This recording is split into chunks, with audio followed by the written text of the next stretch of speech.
Welcome to the Fast 5 Business News by Fear and Greed. I'm Michael Thompson and good morning, Sean Aylmer. Good morning, Michael.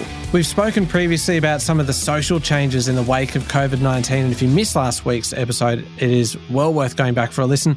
But today is all about migration. That's right. Late last year, the government announced changes to the migration intake that would see the record net migration of last financial year almost halved. Demographer Mark McCrindle is the principal of McCrindle, MCCRINDLE, McCrindle, and an advisor to boards and committees across Australia. Mark, Australia's net migration peaked last financial year at 510,000. What does such massive influx of arrivals in 1 year mean for a country like Australia? Well, it's huge. For more than a decade now, most of our population growth has been coming through overseas migration compared to the smaller proportion, about a third, through natural increase. But in the last year, to break 500,000, keep in mind that prior to that, we were averaging about 235,000 net increase through migration a year. So it was more than twice what the long-term average had been.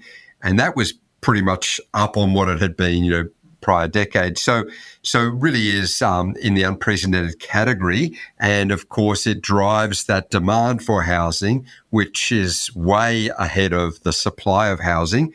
And you add to that, to the natural increase, you add to that, the smaller household trend that we see as we've got an aging profile, so, fewer people per household. And it just means we need more houses than ever before and way more than we've been able to provide. Okay, what about things like existing infrastructure? Are we set up for those huge numbers or not? Yeah, we've got an economy that's tooled for about 240,000 per annum overseas migration increase. And when you double that in a year and, that higher than average spills over for a couple of years, we obviously end up with some massive need for infrastructure investment. And, we're playing a bit of catch up with population growth there anyway. You add to that the Olympics coming to Brisbane in under a decade now and the massive gear up in investment there. And it's pretty hard to get builders into the home building market when the infrastructure demands are so strong, and the energy, you look at energy infrastructure being constructed for a green economy as well. So wherever we look, we're seeing costs go up because the demand is greater than the supply, and that's right across the board before we even get to housing. Okay, so migration is a good thing, I think, from an economic sense. The problem is that there's too much too soon. Is that right? It'd be better to step it up, or how do we do it? How do we get more people in? Well, exactly. There is a strong link between demographic growth and economic growth, and it does provide tailwinds for the economy. It creates that domestic demand and an increase in the investment that we want. And that's why we've seen since the pandemic regional areas do so well, because as we decamped a little bit from our capital cities, as we realised, we don't have to live in Sydney or Melbourne, we can actually save a lot on a mortgage, get a bit of lifestyle and move to a regional area.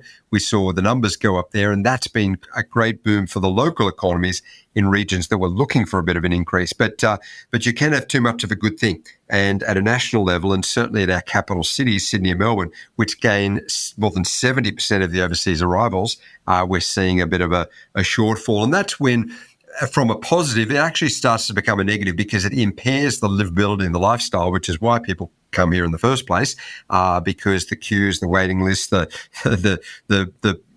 public transport, hospital or school challenges just can't quite keep up with the demand. And you end up, particularly in a high demand environment, you end up increasing the costs of the catch-up infrastructure. And that has a big impairment on the bottom line of the economy. And we're seeing that challenge at the moment. Now, you mentioned Sydney and Melbourne, and of course, as you said, Brisbane has the Olympic Games in under a decade. What about interstate migration? Does that happen much? It sure does, and it's been the big talking point over the last few years.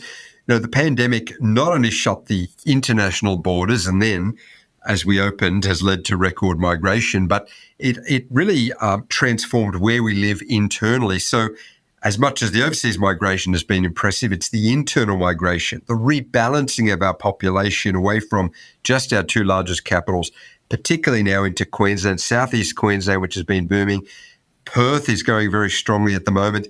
Tassie has seen a significant increase in numbers, and the regional areas as well. So yes, we're seeing massive change in the population, in the settlement patterns, and those trends look baked in. They look set to continue, and so we can expect that growth right across Australia, not just in our larger cities. Mark, thanks for being part of Fear and Greed Summer. Thanks so much, Sean. That was demographer Mark McCrindle. Michael, I love this idea that Australia's population is spreading out, not just about Sydney and Melbourne, but in a decade's time, it'll be about Brisbane and Canberra and all sorts of places. Yeah, it's a fascinating topic, and Mark knows it all so well. Thank you very much, Sean. That's it for today. Make sure you hit follow on the podcast. Regular Business News is back from Monday, January 15.